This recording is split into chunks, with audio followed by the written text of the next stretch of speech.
ہم سب ایک ہی خاندان ہیں۔ فریہ نے بھی گلاس اٹھانا چاہا۔ میں بھی آپ کے ساتھ ہی پی لیتی ہوں، ریان نے اسے گھورتے ہوئے کہا۔ نہیں، اگر تم پی لوگی تو بعد میں ڈرائیو کون کرے گا؟ فریہ نے بے بسی سے گلاس رکھ دیا۔ ٹھیک ہے، میں تم سب کو بعد میں گھر چھوڑ دوں گی، تم لوگ جتنا دل چاہے پی لو۔ ریان خوش ہو کر بولا، بس یہی سننا چاہتا تھا، بھائی آج رات تم خوب پیئیں گے۔ ریان بار بار فہد کو بھائی کہہ کر بلا رہا تھا، جسے فہد کو واقعی لگنے لگا کہ جیسے اسے ایک نیا بھائی مل گیا ہو۔ کھانے کے دوران ریان وقفے وقفے سے فہد کے ساتھ ٹویسٹ کرتا رہا۔ بھائی دعا ہے کہ تمہارا کیریئر بہت ترقی کرے۔ بھائی تم اب بھی جوان نہیں رہے، اب شادی کر لو اور ایک بچہ ہو جائے، چلو ایک اور جام ہو جائے۔ فہد نے ریان کا شکریہ ادا کرنے آیا تھا، لیکن ریان کے مسلسل دعوتوں پر اسے بھی ساتھ دینا پڑا۔ یہ تو میز کا آداب تھا۔ فریہ حیران بیٹھی یہ سب دیکھ رہی تھی۔ ریان نے ہنستے ہوئے کہا، مزید کولڈ ڈرنک منگواتے ہیں۔ فریہ کچھ کہہ نہ سکی اور ایک نئی بوتل آ گئی۔ ریان نے جیسمین کے گلاس میں بھی کولڈ ڈرنک ڈالی۔ کچھ جام پینے کے بعد جیسمین کے ٹھنڈے چہرے پر روشنی کی چمک میں ایک دلکش سرخی چھا گئی۔ فہد نے اس کی طرف نظر کی، اس کی آنکھیں جھک گئیں اور بغیر کسی کے پلانے کے خود ہی پینے لگی۔ 9 بجے۔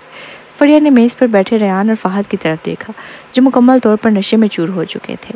اس کی نظر پھر جیسمین پر پڑی، جس نے بھی کچھ پیالے شراب کے پی لیے تھے۔ وہ بالکل خاموش ہو گئی۔ جیسمین، اوہ مجھے باتھ روم جانا ہے۔ ریان اچانک لڑکھڑاتے ہوئے اٹھا۔ اس نے فریہ کا بازو بھی تھام لیا۔ تم میرے ساتھ چلو گی؟ میں تمہارے ساتھ فریہ اپنی بات مکمل بھی نہ کر پائی کہ ریان اسے زبردستی باہر کھینچ لیا۔ تم ہی واحد ہو جس نے شراب نہیں پی، میں تبھی مطمئن ہوگا اگر تم میرے ساتھ چلو۔ ریان نے کہتے ہوئے اسے باہر کی طرف لے جایا۔ جب پرائیویٹ روم کا دروازہ بند ہو گیا اور وہ دونوں کافی دور چل چکے، تب جا کر ریان کا لڑکھڑاتا جسم سیدھا ہوا۔ اس کے نشے سے بھری آنکھیں اچانک بالکل صاف ہو گئیں۔ تم تو نشہ ہونے کا ڈرامہ کر رہے تھے؟ فریہ حیران رہ گئی۔ یہ سب کیوں کیا؟ میں واپس جا رہی ہوں۔ کتنی ناسمجھ ہو تم۔ ریان نے اسے واپس کھینچا اور ہنستے ہوئے کہا، یا تم نے نہیں دیکھا میں دونوں کو اکیلا چھوڑنے کے لیے سب کر رہا تھا؟ فریہ صدمے میں آ گئی۔ اسے اب سمجھ آیا کہ ریان آج رات عام دنوں سے مختلف کیوں تھا اور فہد سے اتنی بار جام کیوں ٹکرا رہا تھا۔ وہ جان بوجھ کر اسے نشے میں دھکیل رہا تھا۔ یہ تو مکمل منصوبہ بندی تھی۔ تم پاگل ہو، میرے بھائی ہیں اور جیسمین، تمہیں معلوم ہے نا کہ جیسمین تمہارے بھائی کی گرل فرینڈ تھی جب وہ بیرون ملک تعلیم حاصل کر رہا تھا۔ ریان نے بمیں چڑھاتے ہوئے کہا، مجھے تھوڑا بہت معلوم ہے، لیکن بس اتنا۔ ویسے بھی ان کی کافی پہلے بریک اپ ہو چکا ہے اور جیسمین تو شادی شدہ بھی رہی ہے۔ تو کیا ہوا اگر وہ پہلے شادی شدہ تھی؟ جب تک دونوں کے دل میں جذبات باقی ہوں، باقی سب بے معنی ہے۔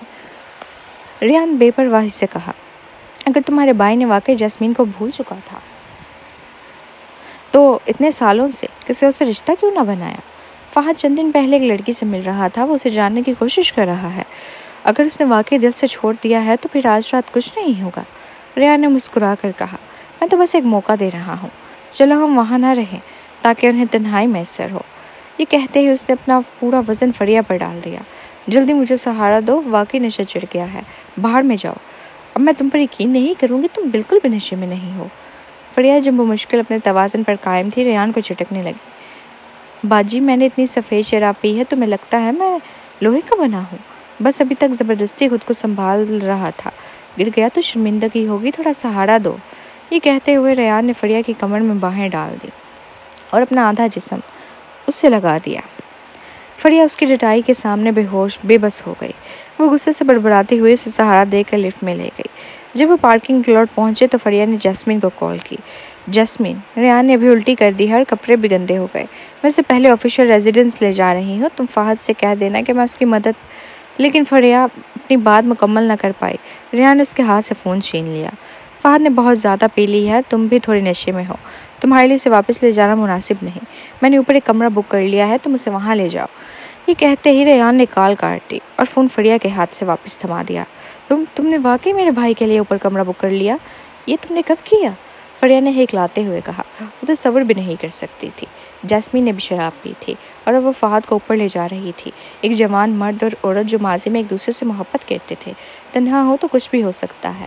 جب میں پہلے باتھ روم گیا تھا، ریان نے پیٹ پر ہاتھ رکھتے ہوئے بیمار سی شکل بنائی، فہد اور جیسمین کی خوشی کی خاطر یہ میری زندگی میں پہلی بار تھا کہ میں نے کسی اور کو شراب انڈے لی۔ اب تم مجھے کیسے شکریہ ادا کرو گی؟ فریہ نے اس پر آنکھیں گھمائیں۔ کیا میں نے تم سے یہ سب کرنے کو کہا تھا؟ مجھے بھی بیوقوف بنایا گیا، ٹھیک ہے؟ اور ویسے بھی جیسمین تمہاری بہن ہے، میری نہیں۔ میں نے تو ابھی تمہیں اپنے بھائی کو پھنسانے کا الزام دینا بھی باقی رکھا ہے۔ ہاں تمہارا بھائی دل ہی دل میں شاید میرا شکر گزار ہو رہا ہو، ریان ہنستے ہوئے کہا۔ تم نے محسوس نہیں کیا جب میں جیسمین کو لے کر آیا تمہارے اور بھائی کے رویے میں فرق آیا؟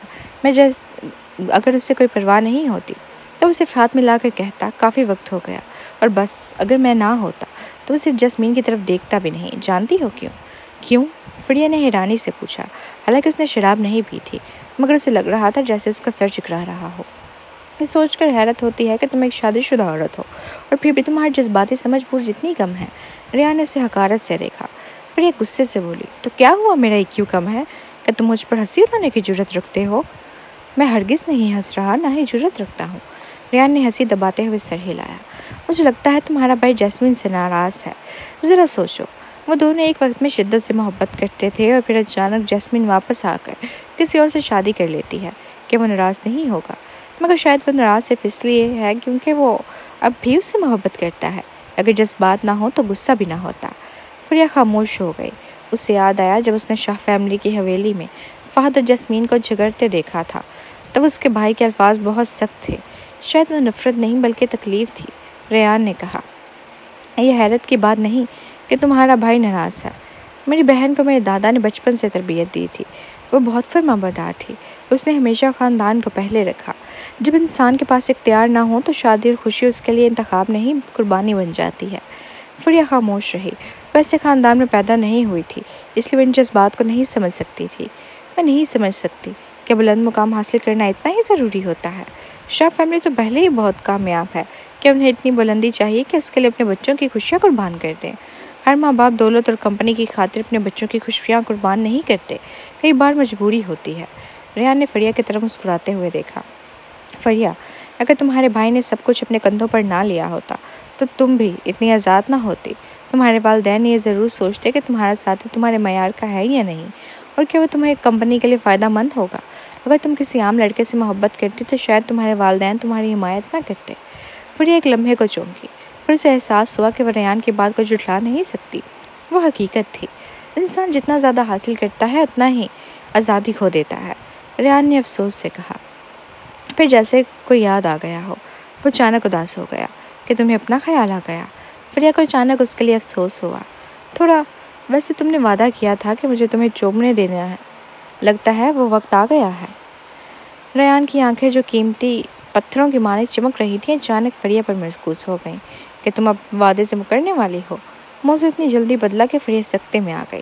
اس کا چہرہ سامنے میں بیٹھے ہوئے شخص کی طرح سرخ ہو گیا۔ کہ میں نے صبح تم سے بات نہیں کر لی تھی؟ اگر میں محض اسے جاننے کے بعد ہی اسے چومنے کا مشورہ دوں تو کیا مجھے بدتمیز نہیں سمجھے گی؟ ویسے بھی اسے چومنے کا مطلب یہ ہوگا کہ میں اسے اپنی گرل فرینڈ مانتا ہوں، اور میں فی الحال ایسا نہیں چاہتا۔ ریان نے پرعزم انداز میں سر ہلایا۔ اس کی باتیں منطقی تھیں لیکن فریہ سن کر خاموش ہو گئی۔ ہاں تو مطلب یہ کہ اگر تم مجھے چومو تو یہ بدتمیزی نہیں کہلائے گی اور نہ ہی تم پر کوئی ذمہ داری آئے گی، ہے نا؟ میں بس یہ جاننا چاہتا ہوں کہ جب میں کسی عورت کو چومتا ہوں تو مجھے کوئی گھن آتی ہے یا نہیں؟ کہ میں ایسا نہیں کر سکتا؟ ریان نے جیسے خود کو مظلوم ظاہر کیا۔ دھندلی روشنی میں اس کے چہرے کا ہر نقش دکھ میں ڈوبلا لگ رہا تھا۔ تم نے مجھ سے وعدہ کیا تھا۔ حالانکہ فریہ نے کبھی ایسا کوئی وعدہ نہیں کیا تھا لیکن اس نے صاف انکار بھی نہیں کیا تھا۔ فریہ کا پورا وجود جھنجھلاہٹ اور گھبراہٹ سے بھر گیا۔ ارے ادھر دیکھو، وہ کون ہے؟ ریان نے اچانک بائیں طرف اشارہ کرتے ہوئے حیرت سے کہا۔ فریہ کو لگا فہد نیچے آ گیا ہے۔ اس نے فوراً گھبرا کر دیکھا لیکن اسے وہاں کوئی نظر نہیں آیا۔ کوئی نہیں ہے۔ اسی لمحے جب اس نے اپنا چہرہ موڑا مسافر سیٹ سے ایک سایہ اس کے قریب آ گیا۔ اسے سنبھلنے کا موقع تک نہ ملا۔ اس کے ہونٹ کسی گرم لفظ سے مہر ہو گئے۔ فریہ سے فطری طور پر پرے دھکیلنے کی کوشش کی لیکن ریان کا آدھا جسم اس پر جھکا ہوا تھا۔ ایک ہاتھ سے اس نے اس کے دائیں کندھے کو تھاما ہوا تھا اور دوسرا اس کے سر کے پیچھے تھا۔ ریان، تم کمینے! فریہ کی جھنجھلاہٹ بھری آواز ان کے لبوں کے درمیان سے نکلی مگر اس کی آواز کمزور تھی کیونکہ وہ مسلسل چومی جا رہی تھی۔ مجھے بس اتنا یاد ہے کہ تم نے وعدہ کیا تھا، اچھی بچی بنو اور آنکھیں بند کر لو۔ ریان نے اسے نرمی سے بہلایا اور فوراً اس بوسے کو گہرا کر دیا۔ اس نے ایک لمحے کے لیے بھی دھیان ہٹانے نہیں دیا۔ فریہ کا ذہن اس بوسے سے منتشر ہو گیا۔ یہ پہلی بار نہیں تھا کہ ریان نے اسے چوما تھا لیکن اس وقت وہ نشے میں تھا، وہ مکمل ہوش میں تھا۔ لیکن اس کا بوسہ اتنا پرجوش تھا کہ لگ ہی نہیں رہا تھا کہ اسے عورتوں سے نفرت ہے۔ بند سنسان کار میں ان کے سوا کوئی آواز نہیں تھی، بس ان کے لبوں سے نکلتی سرگوشیاں اور سسکیاں۔ اس ماحول میں فریہ کا جسم اور دماغ دونوں اس کا ساتھ چھوڑ چکے تھے۔ اس کے بدن میں سنسناہٹ پھیل گئی۔ اس نے شراب نہیں پی تھی، لیکن ریان کے منہ سے اٹھتی مہک سے اسے لگ رہا تھا جیسے وہ خود نشے میں ہے۔ ماضی میں اکثر مرد کے شراب پینے کے بعد آنے والی مہک سے کراہت محسوس کرتی تھی، لیکن ریان کی خوشبو سے ناگوار نہیں لگ رہی تھی۔ وہ بھی بے خودی میں تھی۔ اسے یہ بھی احساس نہ ہوا کہ وہ کب تک ایک دوسرے کو چومتے رہے۔ ریان نے اس کے لبوں سے جدا ہو کر اس کے کان کو ہلکے سے کاٹا۔ فریہ ہولے سے کام گئی۔ ایک دم اس کی ہوش واپس آ گئی۔ وہ شرما کر اسے پڑے دھکیلنے لگی۔ ریان کی گہری جذب سے بڑی نگاہیں اسے دیکھ رہی تھیں۔ اس کا دل زور زور سے دھڑکنے لگا۔ ریان، یہ تم اب کیا کر رہے تھے؟ تم نے تو کہا تھا کہ صرف جانچنے کے لیے ایک بار چومنا ہے، پھر تم نے مجھے اتنا زیادہ کیوں چوما کہ میری سانسیں اکھڑ گئیں، میرے ہونٹ تو سوج گئے ہیں، اور تم نے میرا کان کیوں کاٹا؟ یہ سب تو وہ حرکتیں ہیں جو صرف محبوب کرتے ہیں، ہے نا؟ فریہ کا دماغ جیسے پھٹنے کو تھا۔ اس رات کچھ چیزیں کنٹرول سے باہر ہو رہی تھیں۔ تمہیں چوم رہا تھا، ریان نے فریہ کے سرخ لبوں کو گرم نظروں سے گھورتے ہوئے کہا۔ ظاہر ہے کہ تم مجھے چوم رہے تھے۔ فریہ کا چہرہ شرم سے لال ہو گیا۔ چومنا تو ٹھیک ہے، لیکن تم نے میرا کان کیوں کاٹا؟ کہ تمہیں نہیں پتا عورت کے کان یوں ہی نہیں کاٹا جاتا؟ مجھے پتا ہے، لیکن تمہارے خوبصورت تاثرات دیکھ کر میں خود کو روک نہ سکا، ریان نے سچائی سے کہا۔ فریہ نے سر پکڑ لیا۔ اگر زمین میں کوئی درار ہوتی تو وہ اس میں چھپ جاتی۔ ٹھیک ہے، مبارک ہو۔ اب میں خود تجربہ کر چکی ہوں کہ تمہیں عورتوں سے گھن نہیں آتی، بلکہ لگتا ہے تمہیں عورتیں بہت پسند ہیں۔ ہاں، مجھے تمہیں چومنا پسند آیا۔ ریان نے اس کی بات کاٹ دی۔ فریہ کا دل زور سے دھڑکنے لگا۔ وہ اب اس کی آنکھوں میں دیکھ نہ سکی۔ کیا ایسا ہی؟ مگر مجھے لگتا ہے کہ تمہیں دوسری عورتوں کو بھی چومنا بہت پسند ہوگا۔ اس کا مجھے علم نہیں۔ ریان کے ہونٹوں کے کنارے مسکرا گئے۔ فریہ، کاش میں پہلے تمہیں جاننے والا ہوتا۔ فریہ نے سانس روک لیا۔ کیا اس کا مطلب وہی تھا جو وہ سوچ رہی تھی، یا وہ زیادہ سوچ رہی تھی؟ تم فضول باتیں بند کرو، دیر ہو گئی ہے، چلو واپس چلتے ہیں۔ وہ گاڑی سٹارٹ کر کے ڈرائیو کرنے لگی۔ دل میں ایک عجیب کیفیت کے ساتھ آج رات حالات بہت بے قابو ہو رہے تھے۔ فریہ، جب میں نے ابھی تمہیں کس کیا تو لگا جیسے پہلے بھی کہیں تمہیں چوم چکا ہوں۔ ریان نے اچانک کہا کہ میں کہیں پچھلی زندگی میں ایک دوسرے کو کس کیا تھا؟ فریہ کا سر گھومنے لگا۔ وہ اس سوال کا جواب نہیں دے سکی۔ جب گاڑی کافی دور پہنچ گئی تو اس نے کہا، کیا ایسا ہے؟ مجھے لگتا ہے تم واقعی نشے میں ہو سکتا ہے میں نے آج کافی شراب پی ہے۔ ریان کی آواز نرم تھی۔ اس نے آنکھیں بند کر لیں۔ فریہ نے چپکے سے اسے دیکھا۔ کھڑکی سے باہر سڑک کی روشنی اس کے خوبصورت چہرے پر پڑ رہی تھی۔ اس کے ہونٹ مسکرا رہے تھے۔ وہ صاف اور بے داغ لگ رہا تھا۔ اس کی نظر چند لمحے اس کے ہونٹوں پر ٹھہری، پھر اس نے ہاتھ اٹھا کر خفیہ طور پر اپنے ہونٹوں کو چھوا، وہ نشان جو ریان نے اس کے ہونٹوں پر چھوڑے تھے۔ اس نے کہا تھا کہ کاش میں پہلا تمہیں جاننے والا ہوتا۔ فریہ بھی یہی کہنا چاہتی تھی، مگر دنیا میں بہت کم اگر ہوتے ہیں، اور کئی وقت کئی مشین نہیں، جو ہو چکا ہو وہ ہو چکا۔ ہوٹل کے پرائیویٹ روم میں جیسمین نے اپنا فون رکھ دیا۔ وہ نشے میں نہیں تھی۔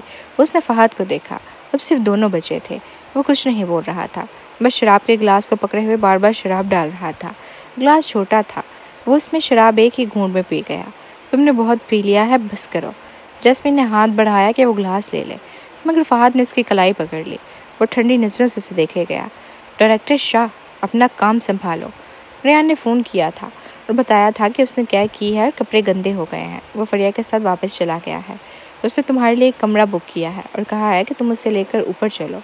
جیسمین اٹھ کھڑی ہوئی اور فہد کی کلائی پکڑ کر اسے سہارا دینے لگی۔ کھڑے ہونے کے بعد فہد نے اسے دھکا دیا اور اپنا توازن کھو دیا۔ چند قدم پیچھے جا کر تقسیم والی دیوار سے ٹکرا گیا۔ تم واقعی نشے میں ہو۔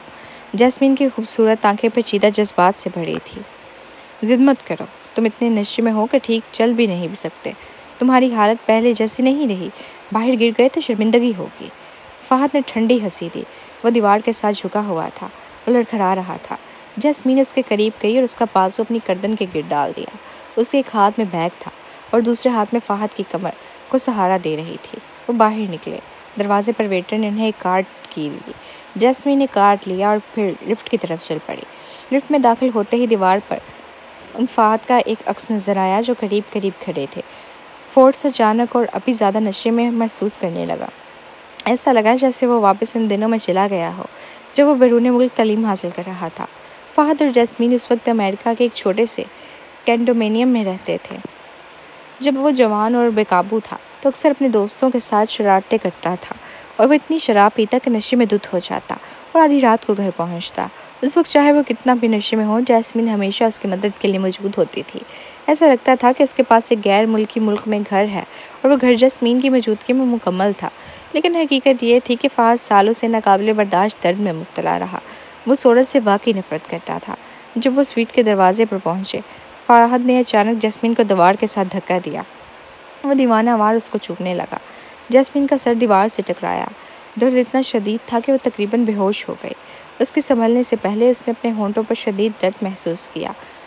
اس کے منہ میں خون بہنے لگا۔ وہ درد میں تھی، لیکن محسوس کر رہی تھی کہ وہ دوبارہ زندہ ہو گئی ہے۔ وہ سالوں سے مسلسل سازشیں اور حساب کتاب کر رہی تھی، مگر کبھی مطمئن نہیں ہوئی۔ اس کی حالت ایک بوڑھے شخص جیسی تھی جو مرنے والا ہو۔ اب وہ آخرکار اپنی زندگی کو قابو میں لے سکتی تھی۔ وہ صرف اپنے لیے جینا چاہتی تھی اور ایک بار خوش رہنا چاہتی تھی۔